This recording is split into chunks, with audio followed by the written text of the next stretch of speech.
All right, our debt is over $20 trillion. We've teased it often enough, but now by formally raising it as they did, I remember we got that 3-month extension that actually might work out to be a little bit more than a 3-month extension to find out how they, whittle this down, and got funding for hurricane victims, largely in Texas.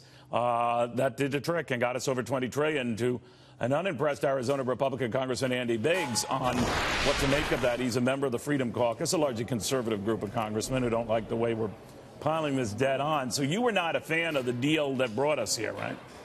That's correct. I wasn't a fan, and these things should have been handled on a separate, step-by-step, disaggregated basis. And if we would have done that, then we could have seen some things that might have really worked for the American people. But instead, by lumping them together, we've just kicked the can down the road on debt and budget and CRs and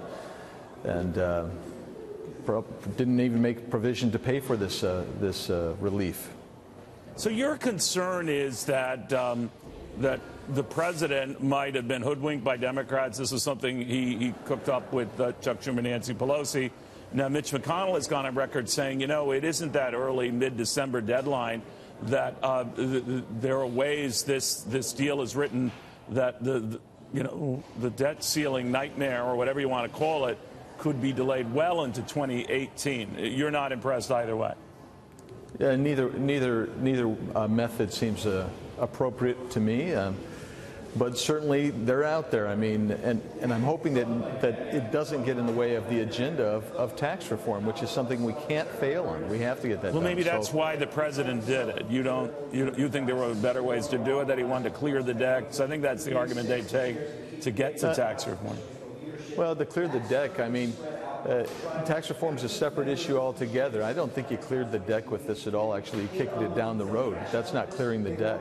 And it seems to me that what you really need to do is say, we're going to get the best tax reform package we can out of the House, get it to the Senate, let's get it done. Let's at least get a bill in writing so we can be reviewing that.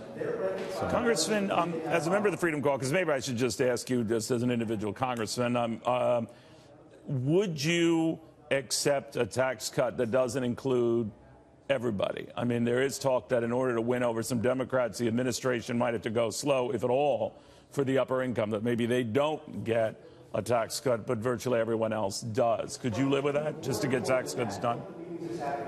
Yeah, I think I might be able to live with that, but I'm asking him to get something in writing in a bill so at least we can have the discussion. I think that we should try to get a tax reduction for everybody if that's possible. I think I'm a big believer that income tax reduction particularly stimulates the economy and improves our overall revenue process, so we get more revenue in, not less.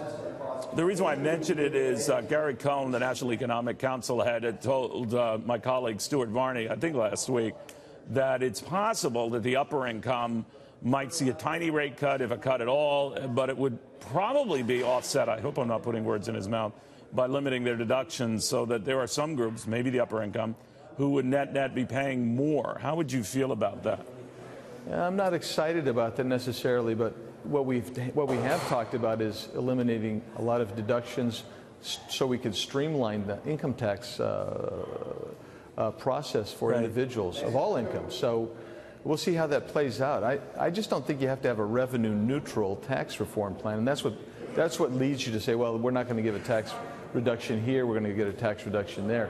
I think that a revenue-neutral is just tax shifting. You're shifting from one group to another, and that's not really fair either. Yeah, I think by definition, revenue-neutral would not be revenue revolutionary, right? I mean, it would not be substantial by definition, and that might cause problems with you and some of your colleagues, right? Absolutely. What you want is, you want to believe, and I do believe this, and I think we've seen it demonstrated in the past, that a healthy tax reduction and tax reform and simplification actually stimulates the economy, which in turn produces more revenue to the budget.